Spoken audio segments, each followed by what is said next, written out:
বিসমিল্লাহির রহমানির রহিম। আসসালামু আলাইকুম স্টুডেন্টস, কেমন আছো তোমরা সবাই? আশা করি সবাই ভালো আছো। আজ আমাদের প্রথম অধ্যায়ে একটি নতুন টপিক, আমরা সম্পূর্ণ আলাদা একটি টপিক আলোচনা করতে যাচ্ছি, যার নাম হচ্ছে আর্টিফিশিয়াল ইন্টেলিজেন্স বা কৃত্রিম বুদ্ধিমত্তা। তো কৃত্রিম বুদ্ধিমত্তা জিনিসটা অবশ্যই তোমাদের জন্য নতুন। আমরা যদিও এর আগের ক্লাসে রোবোটিক্স পড়ে ফেলেছি। কৃত্রিম বুদ্ধিমত্তা এমন একটি শাখা যেখানের মানে যার প্রয়োগই হচ্ছে রোবোটিক্সে। ওকে, আমরা প্রথমে দেখতে যাচ্ছি কৃত্রিম বুদ্ধিমত্তার যে সংজ্ঞাটা, আমরা আগে সেটি খেয়াল করব। কৃত্রিম বুদ্ধিমত্তা কী জিনিসটা আগে আমরা যেটি আমাদের বইভিত্তিক যে সংজ্ঞা সেটা একটু দেখি। এখানে বলা হচ্ছে, মানুষ যেভাবে চিন্তাভাবনা করে কৃত্রিম উপায়ে কোনো প্রযুক্তি নির্ভর যন্ত্র বা কম্পিউটারকে সেভাবে চিন্তাভাবনা করার সক্ষমতা রূপদান করাকে কৃত্রিম বুদ্ধিমত্তা বা এআই বলা হয়, মানে আর্টিফিশিয়াল ইন্টেলিজেন্স। ওকে, তাহলে আমরা স্বাভাবিকভাবে যেটি বলতে পারি যে মানুষের যে ইন্টেলিজেন্স রয়েছে, মানুষের যে বুদ্ধিমত্তা রয়েছে, সেটি কিন্তু ন্যাচারাল, মানে প্রাকৃতিক। আমরা যেভাবে জন্মগ্রহণ করি, বেড়ে উঠি, আস্তে আস্তে আমাদের জ্ঞান সঞ্চিত হয়, তখনই কিন্তু আমরা মানে বুদ্ধিমান হিসেবে পরিচিত হই বা আমাদের বুদ্ধিমত্তা আছে এটা বলা যায়। তাহলে আমি যদি তোমাদেরকে একদম সিম্পলি বলতে চাই, সেটা হচ্ছে আমাদেরকে সৃষ্টিকর্তা বানিয়েছে, আমাদের ব্রেন দিয়ে দিয়েছে, কিন্তু সেটা ডেভেলপ হতে আমাদের সময়ের প্রয়োজন হয়। কীরকম সেটা? ধরো একটা শিশু যখন জন্মগ্রহণ করে তখন কিন্তু তার তেমন বুদ্ধি থাকে না, তাই না? তাকে কিন্তু আমরা তখন বুদ্ধিমান বলি না। সে আস্তে আস্তে বড় হয়, সে চোখে দেখে, কানে শুনে, এভাবে তার মধ্যে তার ব্রেনের ভেতরে ইনফরমেশনগুলো গ্যাদার হতে থাকে, ইনফরমেশনগুলো জমা হতে থাকে। সেই ইনফরমেশনগুলোকে রিট্রাইভ করে, ইনফরমেশনগুলোকে অ্যানালাইসিস করেই কিন্তু বিভিন্ন ধরনের কাজ করে থাকে। যেমন একটা শিশু জন্মগ্রহণ করেই কিন্তু হাঁটা শেখে না, খাওয়া দাওয়া শেখে না, কথা বলা শেখে না। সে কানে শুনে শুনে কথা বলাটা শিখে বা কী বলতে হবে ওয়ার্ডগুলো শিখে। বিভিন্ন কাজ, যে হাঁটা, হাত দিয়ে ধরা বা দৌড়ানো, এগুলো সে আস্তে আস্তে শিখে। এভাবেই কিন্তু আমরা মানুষ বেড়ে উঠি, মানে দেখে দেখে শেখা যেটাকে বলা হয়। ওকে, কপি করা। তাহলে এভাবে আমরা কি করি, প্রতিটি কাজ আমরা যখন সূক্ষ্মভাবে করতে পারি, বা আমরা বিভিন্ন কথার মাধ্যমে যখন ইনফরমেশনের বিপরীতে যখন আমরা ইনফরমেশন দিতে পারি, তাই না? কারো প্রশ্নের জবাব দিতে পারি, কোনো অসম্পূর্ণ তথ্যকে সম্পূর্ণ করতে পারি। যেমন আমাদের ক্লাস 1-2-তে আমাদের ফিল ইন দ্য গ্যাপস থাকতো, তাই না? ফিল ইন দ্য গ্যাপস মানে কি? তোমাকে কিছু ইনফরমেশন দেওয়া থাকবে, কিছু ইনফরমেশন দেওয়া থাকবে না, সেটা তুমি নিজে অ্যানালাইসিস করে লিখবে তোমার পড়াশোনার উপর ভিত্তি করে। তাহলে এটি হচ্ছে অসম্পূর্ণ তথ্যকে সম্পূর্ণ করা। এটা আমরা যখন করতে পারি তখন আমরা বুদ্ধিমান হিসেবে পরিচিত হই। ওকে, এটা হলো ন্যাচারালি আমরা যে ছোট একদম জন্ম থেকে আস্তে আস্তে বড় হয়ে উঠি, যখন আমরা মোটামুটি পরিপূর্ণ মানুষ হিসেবে যোগ্যতা অর্জন করি, তখন আমরা মোটামুটি বুদ্ধিমান বলা যেতে পারে। ঠিক আছে? তাহলে ন্যাচারাল যে জিনিসগুলো যার মধ্যে অভাব থাকে তাকে আমরা কি বলি? গাধা বলি, বা একটু তাকে হয়তো বলি যে তার বুদ্ধি কম। ওকে, এটা আসলে তোমরা বোঝার জন্য আমি বলতেছি। তো এখন মানুষ যেভাবে চিন্তাভাবনা করে, যদি আমরা সংজ্ঞার উপর খেয়াল করি, মানুষ যেভাবে চিন্তাভাবনা করে কৃত্রিম উপায়ে কোনো প্রযুক্তি নির্ভর যন্ত্র বা কম্পিউটারকে সেভাবে বুদ্ধিমান করে তোলা, মানে যন্ত্রকে মানুষের মতো বুদ্ধিমান করে তোলা। তাহলে মানুষের যে প্রসিডিউর, আমরা স্বাভাবিকভাবে বলতে গেলে 10-15 বছর লেগে যায় আমাদের স্বাভাবিক কর্মকাণ্ডগুলো সব কিছু আয়ত্ত করতে, বা মানুষের সাথে ইন্টারাকশন করে সঠিকভাবে যেটা জবাব দিতে, বা এটা কী বলা হয়, সঠিকভাবে রিপ্লাই করতে, তাই না? রেসপন্স করতে। তাহলে এখন আমি যদি একটা যন্ত্রকে ন্যাচারালি করতে যাই, সেক্ষেত্রে কিন্তু অনেক সময়ের ব্যাপার। সেটা কিন্তু আমার তখন একজন মানুষকে হেল্প করতেই তার অনেক বছর লেগে যাবে। তাহলে তাকে দ্রুত কিভাবে বুদ্ধিমান করা যায়, মানুষের মতো করে কিভাবে করে তোলা যায়। তো সেই পদ্ধতিটা হচ্ছে কৃত্রিম পদ্ধতি। এই জন্যই বলা হচ্ছে কৃত্রিম পদ্ধতিতেই কিন্তু একটি যন্ত্রকে মানুষের মতো বুদ্ধিমান করে তোলা যায় বা তোলার চেষ্টা করা হচ্ছে। এখন মানুষ ইনফরমেশান গ্যাদার করতে সময় লেগে যায়, সেই ইনফরমেশনের উপর ভিত্তি করে তাকে বুদ্ধিমান হতেও সময় লেগে যায়। এখন কম্পিউটার বা কোনো যন্ত্রকে তাহলে আমরা যদি কম সময়ে বুদ্ধিমান করতে চাই, কী করতে হবে? অল্প সময়ে তাকে বেশি ডাটা দিতে হবে, তার ব্রেনে বা তার মেমোরিতে, তার ডাটা বেইজে অনেক বেশি ইনফরমেশন আমরা প্যান ড্রাইভ, যেভাবে আমরা একটা কম্পিউটারে কোনো ডাটা রাখি একটা প্যান ড্রাইভের মাধ্যমে বা মেমোরি কার্ডের মাধ্যমে অনেক ডাটা আমরা চাইলে একসাথে রাখতে পারি। ঠিক একইভাবে কম্পিউটারকে যখন অনেক ডাটা দেওয়া হয় তখন সে এগুলো নিয়ে অ্যানালাইসিস করা শুরু করতে পারে। তাহলে আমরা সিম্পলি তাহলে বুঝলাম কি, মানুষ যেভাবে চিন্তাভাবনা করে বা মানুষ যেভাবে বুদ্ধিমান হয়ে ওঠে সেভাবে কম্পিউটারকে বুদ্ধিমান করে তোলার যে প্রক্রিয়া, প্রচেষ্টা বা বিজ্ঞানের যে শাখায় এগুলো নিয়ে কাজ করা হয় তাকেই বলা হয় কৃত্রিম বুদ্ধিমত্তা। ওকে, তাহলে কৃত্রিম বুদ্ধিমত্তা আমরা মোটামুটি জানলাম। ইনি হচ্ছেন কৃত্রিম বুদ্ধিমত্তার জনক অ্যালান টুরিং। অ্যাকচুয়ালি অ্যালান টুরিংকে কৃত্রিম বুদ্ধিমত্তার জনক কেন বলা হয়? কারণ হচ্ছে অ্যালান টুরিংই প্রথম কৃত্রিম বুদ্ধিমত্তা সম্পর্কে আমাদেরকে ধারণা দিয়ে থাকে। তার পুরো নাম হচ্ছে এম টুরিং, মানে হচ্ছে অ্যালান ম্যাথিসন টিউরিং। 1950 সালে মেবি, হ্যাঁ 1950 সালে তার আবিষ্কৃত যে টুরিং টেস্ট, এটিকেই কৃত্রিম বুদ্ধিমত্তার মানে বেসিক ধরা হয় আর কি। ঠিক আছে, তিনি ছিলেন একজন ব্রিটিশ বিজ্ঞানী। ওকে, আচ্ছা, কৃত্রিম বুদ্ধিমত্তা যেসব জায়গায় ব্যবহার করা হয় ওগুলোকে কয়েকটা গ্রুপে ভাগ করা হয়েছে। সেই গ্রুপগুলো আমরা এখন দেখব। ওকে, দিস ইজ কল্ড, এটাকে বলা হয় কৃত্রিম বুদ্ধিমত্তার যে ফিল্ডস। অ্যাকচুয়ালি অনেকগুলো ফিল্ডসই রয়েছে, তবে সেই ফিল্ডসগুলোকে কয়েকটা গ্রুপে ভাগ করা হয়েছে। নাম্বার 1 হচ্ছে কগনিটিভ সায়েন্স, নাম্বার 2 হচ্ছে রোবোটিক্স, নাম্বার 3 হচ্ছে ন্যাচারাল ইন্টারফেস। ওকে, কগনিটিভ সায়েন্স আর রোবোটিক্স এবং ন্যাচারাল ইন্টারফারেন্সের মধ্যে সবচেয়ে জনপ্রিয় সেটি হলো রোবোটিক্স। আমরা জানি রোবোটিক্স আমরা গত ক্লাসে করেছি। এখানে কগনিটিভ সায়েন্স হচ্ছে বুদ্ধিবৃত্তিক যে বিজ্ঞান। কগনিটিভ শব্দটার অর্থ তোমরা জানবে, বুদ্ধিবৃত্তিক যে বিজ্ঞান সেটি। তারপর হচ্ছে রোবোটিক্স, মানে তো তোমরা জানো রোবট বিজ্ঞান। ন্যাচারাল ইন্টারফারেন্স মানে হচ্ছে সাধারণ যেটি ন্যাচারাল ইন্টারফারেন্স সেটাই। আচ্ছা, এর পরের টপিক সেটি হচ্ছে আমরা দেখি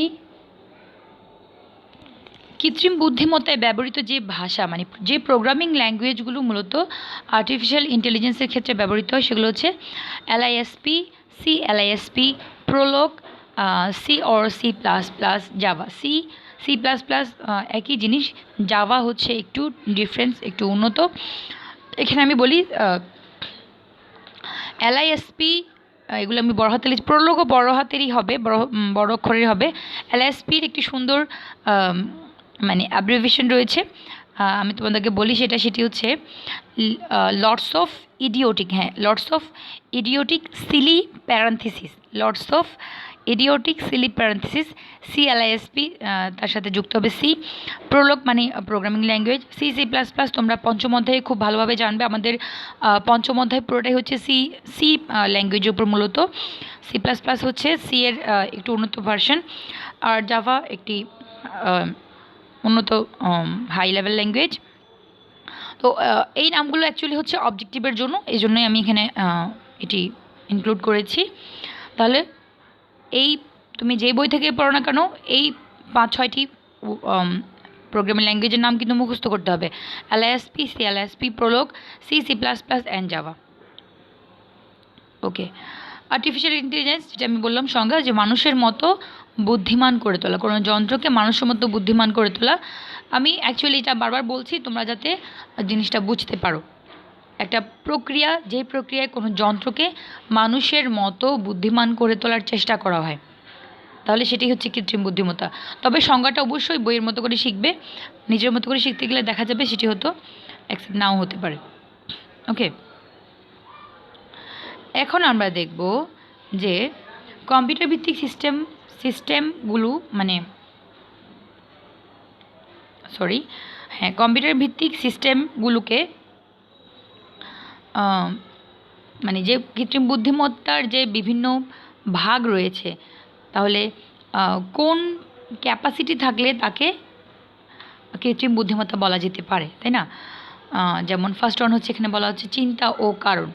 2 নম্বর, সমস্যা সমাধানের কারণগুলোকে ব্যবহার করা, মানে এটা হচ্ছে প্রক্রিয়াটা যেভাবে একটি কম্পিউটার কাজগুলো করবে। অভিজ্ঞতা থেকে শেখা বা বোঝা, জ্ঞান মানে কোনো কাজ তাকে আমি দিলাম, এই কাজটা সে শেষ করলো মানে হচ্ছে এটা ভুলে যাওয়া নয়, তাই না? যেমন আমি তোমাকে বললাম যে একটা বাচ্চা যখন খেতে শিখে, তাকে যখন খেতে শেখানো হয়, নিজের হাতে খাওয়ার যে ব্যাপারটা, এটা কি সে ভুলে যায়? না। যখন সে প্রতিনিয়ত এই কাজটা করে, এটা কিন্তু সে ভুলে না। বা এমনও কিছু কাজ আছে আমরা খুব কম করি কিন্তু ভুলি না। তাহলে কাজ থেকে শিক্ষা নিতে হবে, অভিজ্ঞতা থেকে আমাদেরকে শিখতে হবে। ঠিক তেমনি একটি রোবট, একটি কম্পিউটারকেও কিন্তু এভাবেই জ্ঞান অর্জন করতে হবে এবং জ্ঞানটাকে ধরে রাখতে হবে। সৃষ্টিশীলতা ও কল্পনা শক্তির প্রদর্শন, প্রিভিয়াস ডাটা থেকে নতুন কোনো ডিসিশনে আসা, এটাই কিন্তু সৃষ্টিশীলতা, মানে নিউ কিছু করা। তবে নতুন হলেও কিন্তু সেখানে পুরনোর আমেজ থাকে, মানে পুরনো কাজের উপর ভিত্তি করেই নতুন কোনো কাজ করা, যেটার হয়তো আমেজটা ভিন্ন থাকবে, যেটির নতুনত্ব থাকবে। কল্পনা শক্তির প্রদর্শন, মানে যার মেমোরিতে, সে যে মেমোরিতে কিছু রাখতে পারে সেটি তাকে ডিসপ্লে করতে হবে। জটিল ধাঁধাময় পরিস্থিতিগুলোর সাথে কাজ করা, অ্যাকচুয়ালি জটিল ধাঁধাময় জিনিস কি, যেখানে অনেকগুলো কাজ একসাথে থাকে, মানে মাল্টিটাস্ক থাকে, এবং এমন সিচুয়েশান, এ ধরনের সিচুয়েশানগুলো হ্যান্ডেল করা আমরা করি যখন আমরা বড় হই আস্তে আস্তে, তখন কিন্তু আমরা জটিল পরিস্থিতি কী করি, হ্যান্ডেল করে থাকি। আরও দুটো টপিক রয়েছে, সেগুলো হচ্ছে নতুন পরিস্থিতিতে দ্রুত ও সাফল্যজনকভাবে সাড়া প্রদান করা এবং কোনো পরিস্থিতির উপাদানগুলো সম্পর্কের গুরুত্বকে শনাক্ত করা, অস্পষ্ট অসম্পূর্ণ তথ্যকে মোকাবেলা করা। তাহলে এর মানে কি, নতুন পরিস্থিতিতে দ্রুত ও সাফল্যজনকভাবে সাড়া, তোমাকে যদি কোনো কম্পিউটারকে নতুন কোনো সিচুয়েশন দেওয়া হয়, সে কিন্তু হ্যাং হয়ে গেলে চলবে না। হ্যাং হয়ে গেলে তার সিস্টেমে কোনো ফল্টস রয়েছে বা তার সিস্টেমটা উইক, এটা বলতে হবে। তাহলে যদি সেটি সাকসেসফুল একটি মেশিন হয়, সাকসেসফুল এআই মানে আর্টিফিশিয়াল ইন্টেলিজেন্স সম্বলিত কোনো ডিভাইস হয়, তাহলে তাকে নতুন কোনো পরিস্থিতিকে দ্রুত সামাল দিতে হবে এবং সফলভাবে, মানে সাকসেসফুলি তাকে হ্যান্ডেল করতে হবে। তাহলে তখনই তাকে এআই, মানে তার কাছে এআই রয়েছে, এটা বলা যেতে পারে। এরপরে যেটা, সেটা হচ্ছে কোনো নতুন কোনো সিচুয়েশানে একটি সিচুয়েশানগুলো যে এলিমেন্টগুলো থাকে, সেই এলিমেন্টগুলোর মধ্যে গুরুত্বটা শনাক্ত করা, মানে হচ্ছে কোন এলিমেন্টের ইম্পর্টেন্স কী সেটি ধরতে পারা।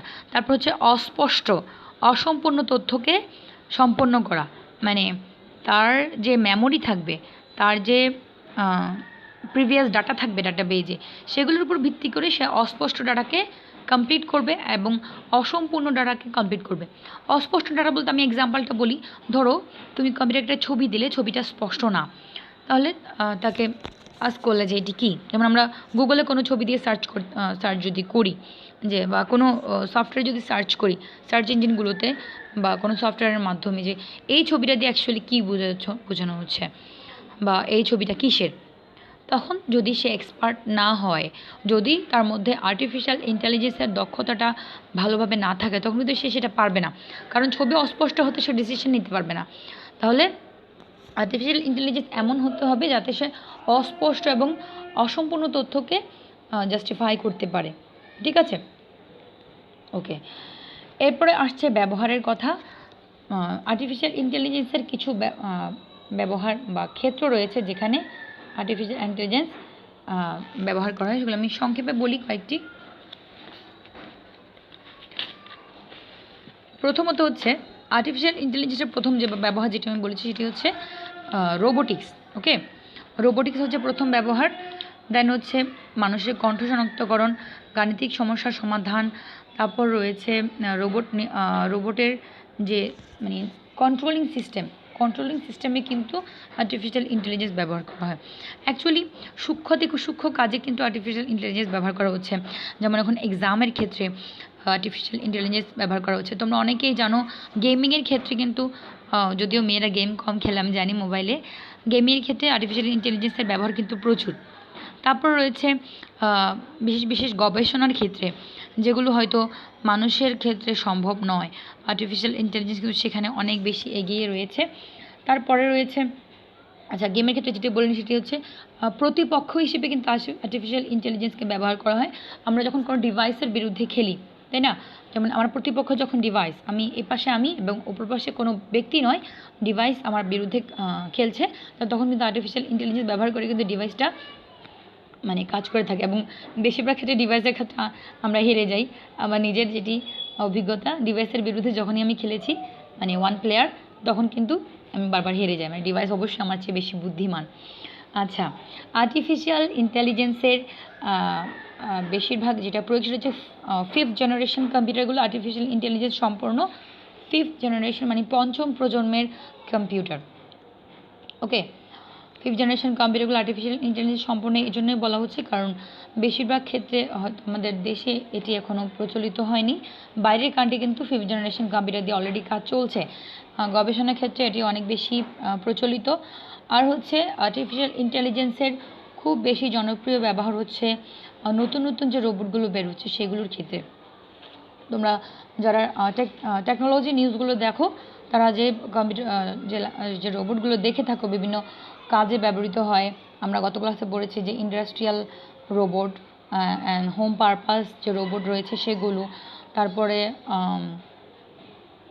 আমাদের যে মহাকাশ অভিযানে যে রোবটগুলোকে পাঠানো হচ্ছে সবগুলোর ক্ষেত্রে কিন্তু আর্টিফিশিয়াল ইন্টেলিজেন্সের একদম লেটেস্ট যে ফিচারগুলো সেগুলো কিন্তু বেরিয়ে আসছে। ওকে, আমরা এতক্ষণ আর্টিফিশিয়াল ইন্টেলিজেন্স পড়লাম। নেক্সট ক্লাসে আমরা আর্টিফিশিয়াল ইন্টেলিজেন্সের আরও একটি টপিক পড়বো যেগুলো হচ্ছে তাদের লেটেস্ট যেই ইয়াগুলো রয়েছে। ইম্পর্টেন্ট একটা টপিক বলতে পারি সেটা হচ্ছে এক্সপার্ট সিস্টেম নিয়ে আমরা নেক্সট ক্লাসে বেশি আলোচনা করব। তোমরা আজকের ক্লাসের এই জিনিসগুলো খুব ভালো মতো পড়ে নিবে। প্রথম যে কাজ সেটি হচ্ছে আর্টিফিশিয়াল ইন্টেলিজেন্সের সংজ্ঞাটা শিখে লিখে ফেলবে। তারপর হচ্ছে আর্টিফিশিয়াল ইন্টেলিজেন্সের পরে টপিক তোমার বইয়ে যতটুকু পড়া রয়েছে আর্টিফিশিয়াল ইন্টেলিজেন্সে, সেটা 1 পৃষ্ঠা হোক, 1.5 পৃষ্ঠা হোক, 2 পৃষ্ঠা হোক, ওটা পুরোটা মিনিমাম 2বার পড়বে। রিডিং 2বার পড়বে, তাহলে কিন্তু তোমার অনেক কিছু আয়ত্ত চলে আসবে। আমি বলছি না যে পুরো টপিকটা তুমি মুখস্থ করবে, আমি বললাম তুমি শুধু সংজ্ঞাটা মুখস্থ করে লিখবে।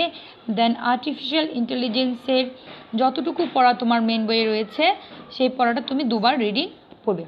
ওকে, আজকে তাহলে এতটুকু। ধন্যবাদ সবাইকে, ভালো থাকবে, আল্লাহ হাফিজ।